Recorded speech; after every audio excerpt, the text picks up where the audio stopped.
So tonight we're going to sit down and have a conversation with Buckland Athletic Women's Head Coach Jamie Phillip. Jamie, good evening. Good evening. How are you? Yeah, very good, thank you. Yourself? Yeah, not too bad. Staying well. Staying well. Good. I'm glad to hear you're keeping safe during these very strange times. Obviously, on the subject of that, the 1920 football season's been brought to a rather abrupt end. I just wanted to get your thoughts on the season as a whole, really, and how you found your first part season in charge of Buckland. It's been different. I don't think we'll ever see another season like this, especially the ending of it. It's unfortunate for some and unfortunate for others. But as a whole, the season it's been a mixture of emotions for me personally. Not just with Buckland, but the season as a whole. But Buckland's been great. As soon as we came into the club, the girls made us feel welcome. We kind of fed into their family, if that makes sense. And it was a difficult time for them because I know they didn't have a full pre-season. I know there was some uncertainty with some of the previous stuff that had been going on. I know that there was a lot of kind of confusion around other things. But I know it's really difficult to change your mentality after not having a proper pre-season. As a player, it's really difficult to switch into it's time to work mode. You need to have that summer, a good summer, to be ready and be prepped for the season coming. And the girls didn't get that. Yeah. So when we came in, we had to almost kind of set a mentality, and kind of get them working.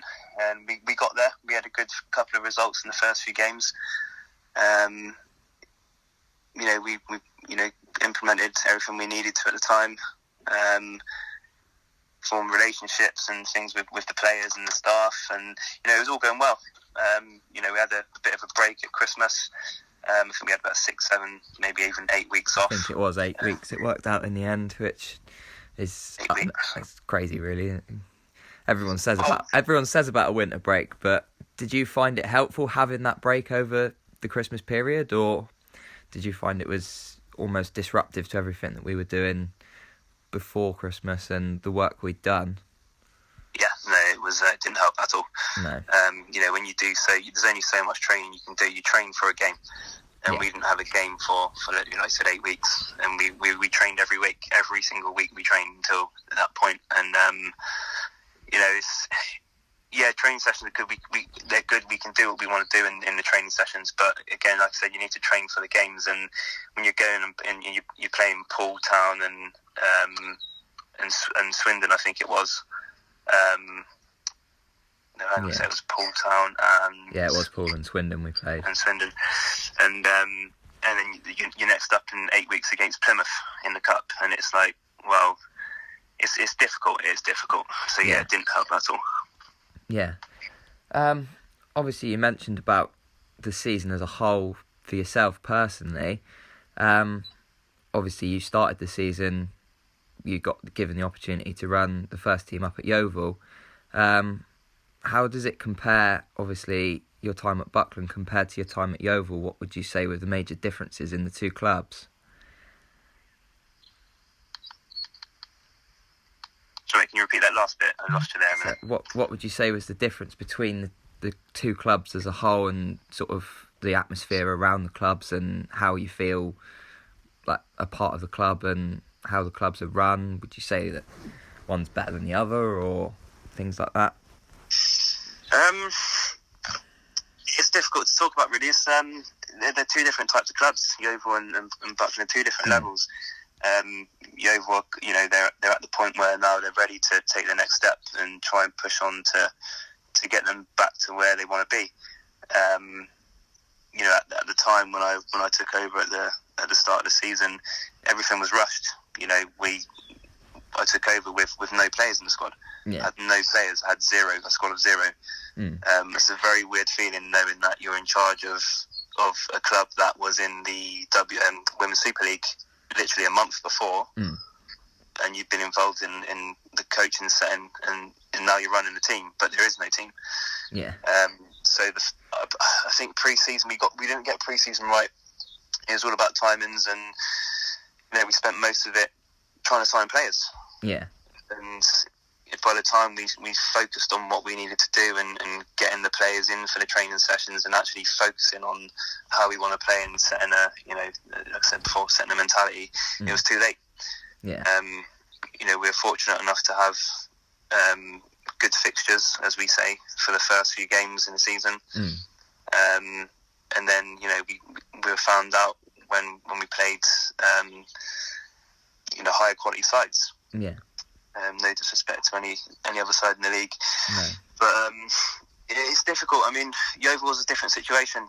They had a lot of expectation. Yeah. They know where they wanted to be, and unfortunately for us coming in and also trying to prove a point, it didn't help having individuals that didn't believe or didn't allow that time to happen. Yeah. And that's difficult. It's difficult. We had just over a month to one, gain the respect of one, sign players, two, form them together into a side, three, gain respect from those players, and for the key message is that there wasn't enough time.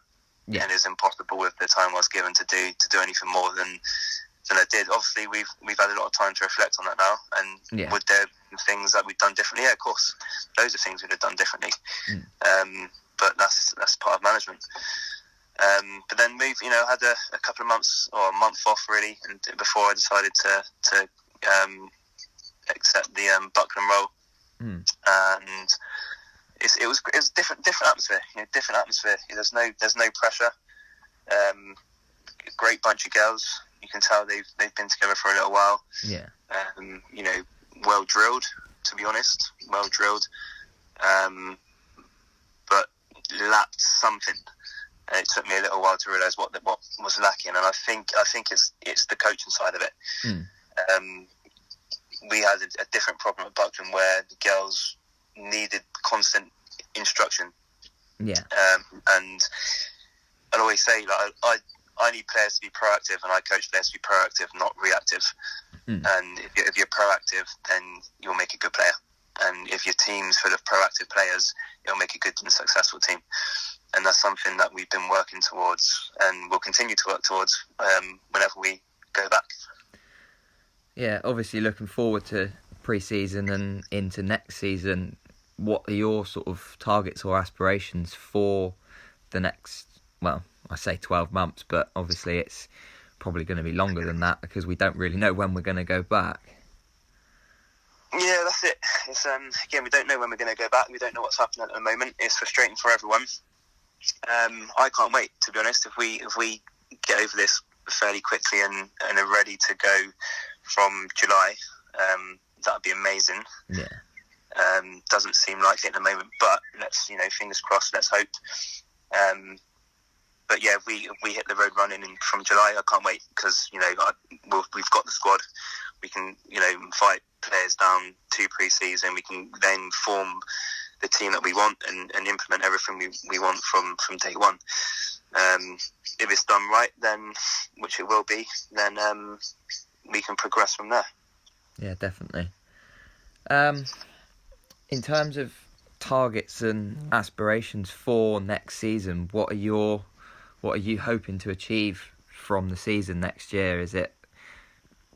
Are you aiming for the title? Are you aiming mid-table? What are your sort of targets for league position and cups and things like that?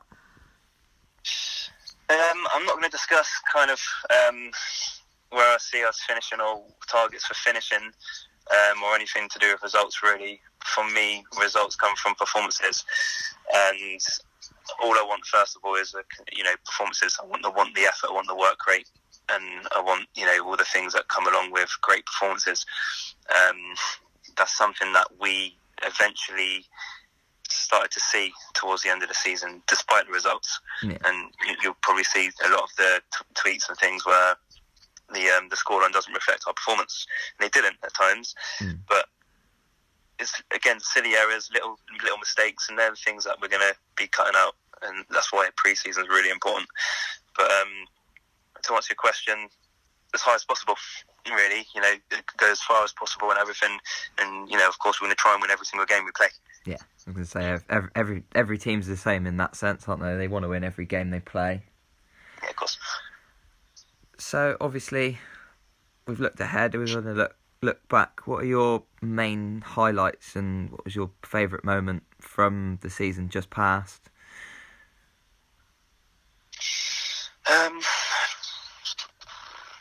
It's difficult because there's been so many mixed emotions. Is that as a season as a whole, or just at Buckland, or what?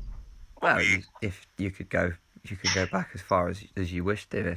If your highlight was something at Yeovil, then obviously we'd be intrigued to hear about it. But we're thinking mainly in terms of Buckland.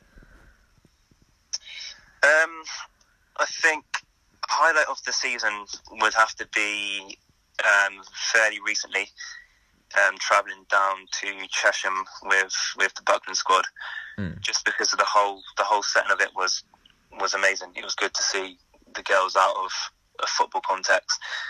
We got to spend a bit of time together. We went for a meal. We stayed down for the weekend, and it was good. Do you know what I mean? The whole setup of it was good, and we needed that. And it was at the right time, and luckily, really, because obviously coronavirus came in the lockdown happened just after that, and if we didn't have that, we'd be having a different conversation right now. Yeah. But yeah, definitely one of the highlights of the just the social side of the game that you don't get to see too much, and obviously, especially if you're not involved in the team, you don't hear about it, you don't see it, you don't get to feel it. But it's really important for any team, really, to the social side of things. Yeah, 100%. That's pretty much it from me in terms of questions. Have you got anything else that you wanted to cover while we've got the chance? No, just say thanks for the interview. It's buzzing can't wait to get back. Hope everyone's safe and well and staying indoors. And just really buzzing to get back into. I think everyone is really itching to get back into action again. And I can't wait for pre-season, really. Just when we hit the ground running. Yeah, me too.